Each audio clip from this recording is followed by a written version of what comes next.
Yo les zouzous, prenez votre seau, votre pelle, direction la plage du SummerSlam 2021. 3, 2, 1, go! Kick-off des familles avec Biggie contre Corbin le Crasseux dans un match qu'on s'en branle avec une action pas si dégueulasse que ça. En tout cas, moins que la chemise du Crasseux. On va surtout retenir la spire des enfers de Biggie pour la suite car vous verrez, ça aura son importance. Fin match, Luther gagne, kick-off. À la plonge. Championnat par équipe de Raw My Gueule avec Omos et AJ Styles contre CM Punk! CM Punk! Non! Pardon. Contre RK Bro, donc dans un match des plus quelconques avec Omos qui fait toujours barrage au fun. Franchement, je vois pas ce qu'ils vont faire de lui à l'avenir à part générer une nouvelle jauge d'ennui mortel ou gêner AJ Styles dans ses moves. Ça veut dire nul à chier en commentaire américain. On n'a pas eu le RKO qu'on voulait, mais RK Bro gagne. Le gros mot s'est protégé sans doute pour former une équipe avec Baron Corbin. Nous avons fait constater par huissier l'efficacité du nouvel Homo Micro. Oh là là là là, c'est top crado. Sa formule repensée est si efficace qu'on vous en donne la meilleure preuve. La garantie propreté. Nos crapoteaux résidus. J'aime l'humour. Attendez, on va vraiment avoir Alexa Bliss contre Eva Marie. On est là parce qu'il vous faut les meilleurs, des meilleurs, des meilleurs, monsieur.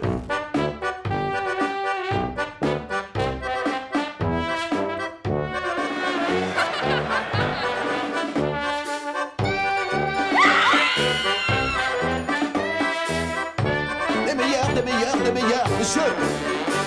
Damien Prieur contre les Peaky Blinders pour les titres des États-Unis. Match plutôt cool, pas non plus ultra dingo. Sheamus est méga efficace, y'a pas à chier, tandis que Damien lui la grosse réserve. J'ai un peu du mal avec sa dégaine de fils bâtard hybride de la diva du 5ème élément et un des deux jumeaux albinos du mérovingien. Il fait des beaux moves pour qu'on dise oh là là, le Corbin du cartel, il s'est quand même bien bougé, hein. Mais je le trouve aussi charismatique à Ronde Table. Ronde Table devient le champion, si vous voulez. Rey Mysterio et Dominique. on recycle contre les Usos.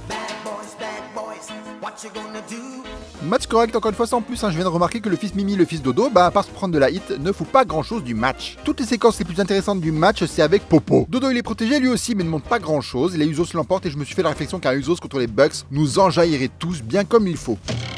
Tous, non. Un groupe d'irréductibles connards sur internet. Les cartons rouges là, hein. Yana Nakamura, il est là et Ils ont de la musique tous les deux. mais heureusement il y a Bianca Belair contre Sasha Banks.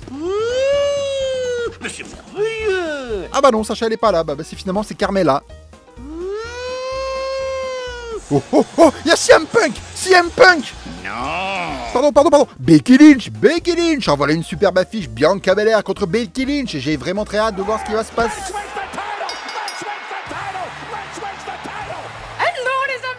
Allez vous faire foutre.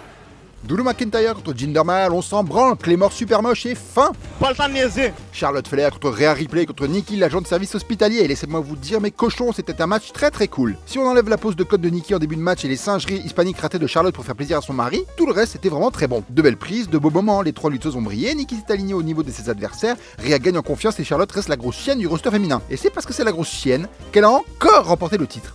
Encore. Et toujours. Charlotte, elle perd. Elle gagne. Charlotte. On l'enlève, elle revient. Toujours. Encore et encore. Et nous, pauvres âmes chagrines, nous perdons nos regards dans l'horizon blanc de notre solitude.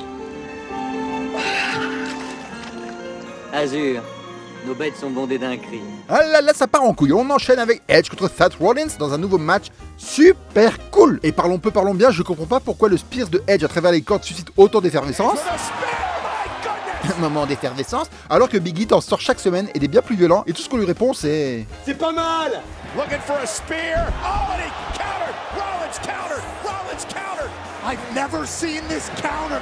Ah bah ça c'est parce que ça fait 15 jours que tu t'es mis dans le catch mon salaud. Bref, on papote. Mais le temps passe, Edge l'emporte, un match très recommandé, je vous en dis pas plus. On passe au match pour le titre de la WWE entre Lashley et un Goldberg hué et qui va catcher... Non mais vous inquiétez pas, c'est de la merde. Ah bon, mais vous m'avez flanqué les jetons.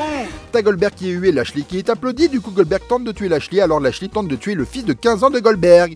Oui, go main event, Roman Reigns contre John Calvicina dans un LLC match. Le match est clairement découpé en deux parties, la première où tu as pitié pour le cadreur, où tu sais pas si c'est John Cena sur le ring, Steve Buscemi. How do you do, fellow kids? What? Ou Jim Carrey dans Food Irene.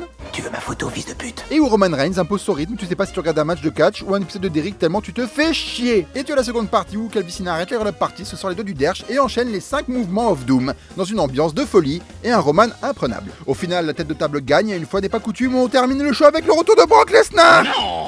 Oui! Mais oui, y a pas de vanne, y a Sébastien Chabal cosplayé en So Catch by All qui débarque et pose ses couilles sur la table. The beast is here, the beast is here. Mais la bête, elle était comment? Oh, elle était bonne. SummerSlam 2021, c'était chillax. Bisous.